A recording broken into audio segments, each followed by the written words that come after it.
నాకు దర్శి వల్ల కొంచెం ముందే స్టార్ట్ అయినాయి. ఏంటి దర్శి ఏడి ఎక్కడ ఉన్నాడు? Okay. And love you too. Thank you. First of all India's greatest హోస్ట్కి హాయ్. అండ్ చాలా చాలా సంతోషంగా ఉంది ఈరోజు ఇక్కడికి రావటం. ముందు అయితే వచ్చింది దర్శి కోసమే, కానీ ఇక్కడికి వచ్చిన తర్వాత రియలైజ్ అయ్యాను చాలామంది దగ్గర వాళ్ళు ఉన్నారు ఈ సినిమాలో ఇన్వాల్వ్డ్ అని. అండ్ చాలా సంతోషంగా ఉంది.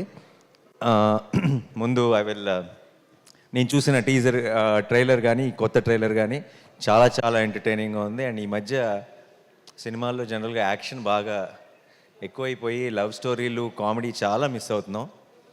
నేను last year love story and ఇమోషన్తో కలిపి ఆయన వచ్చాను, నువ్వు లవ్ స్టోరీ అండ్ కామెడీతో కలిపి వస్తున్నావు. ఈ సినిమాలు పెద్ద పెద్ద బ్లాక్ బస్టర్ రావాలి, ఇంకా చాలామంది అన్ని జానర్స్ని టచ్ చేయాలి. మనం తెలియకుండా కొన్నేళ్ల నుంచి ఆడియన్స్ని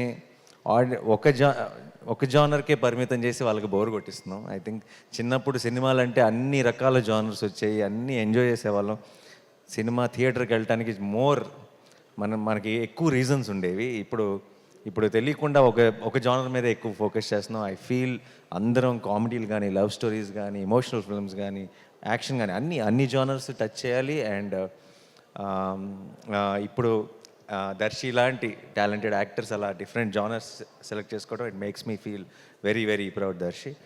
అండ్ చాలా చాలా బాగుంది, కాన్సెప్ట్ అదిరిపోయింది. స్ప్లిట్ పర్సనాలిటీ అంటున్నారు, it will be very very interesting. ఒక lady Aparichitudu in the film. So I'm really looking forward. అలాంటి ఒక కాన్సెప్ట్తో సరిగ్గా చేస్తే ఎంత లాఫ్టర్ జనరేట్ చేయొచ్చు అనేది నేను ఊహించుకోగలను. అండ్ రావాల్సిన సిగ్నల్స్ అన్నీ కరెక్ట్గా వచ్చేసినాయి ట్రైలర్ నుంచి అన్నిటి నుంచి. అండ్ ప్రొడ్యూసర్స్ నిరంజన్ గారు అండ్ చైతన్య గారు, నేను హనుమాన్ సినిమాకి మిస్ అయ్యాను, మీ సక్సెస్ ఈవెంట్కి అప్పుడు అడిగారు. బట్ ఐఎమ్ హ్యాపీ ఈ సినిమాకి రావడం కుదిరింది. అండ్ డార్లింగ్ హనుమాన్ అంత పెద్ద సక్సెస్ అవ్వాలి. మించి అని చెప్దాం అనుకున్నాను, కానీ మించి అంటే మరీ డ్రమాటిక్గా ఉంటుందేమో, అత్యాశ అవుతుందేమో.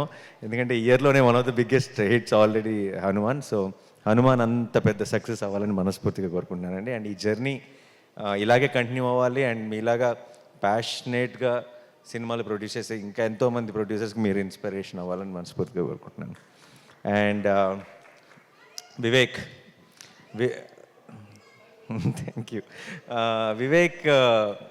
వివేక్ మ్యూజిక్ అంటే నాకు చాలా ఇష్టం. అండ్ నేను ఎప్పుడు చెప్తుంటాను మన ఇంకో వివేక్తో కూడా, వివేక్కి ఆల్రెడీ ఒక కల్ట్ తయారయ్యారు, ఒక కల్ట్ ఫాలోయింగ్ ఉంది మ్యూజిక్కి. ఓన్లీ థింగ్ బ్యాలెన్స్ ఏంటంటే మొత్తం బ్యాలెన్స్ అందరిని కూడా ఆ కల్ట్లోకి లాగేయటం మాత్రమే బ్యాలెన్స్ ఉంది. అండ్ ఐ ఫీల్ నెక్స్ట్ నువ్వు చేయబోయే ప్రాజెక్ట్స్ డార్లింగ్తో కలిపి అదే మిషన్గా ముందుకెళ్ళాలని కోరుకుంటున్నాను. And all the best Vivek. నేను ఇందాక వచ్చిన వెంటనే ఒక పాటకి పర్ఫామ్ చేశారు, అదేంటో విన్న వెంటనే క్యాచీగా ఉంది నాకు.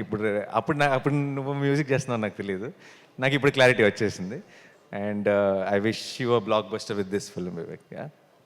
అండ్ అందరికీ టీం అందరికీ కూడా కంగ్రాచులేషన్స్. అండ్ కృష్ణప్రసాద్ గారు మై ప్రొడ్యూసర్, జెంటిల్మెన్తోనే రీస్టార్ట్.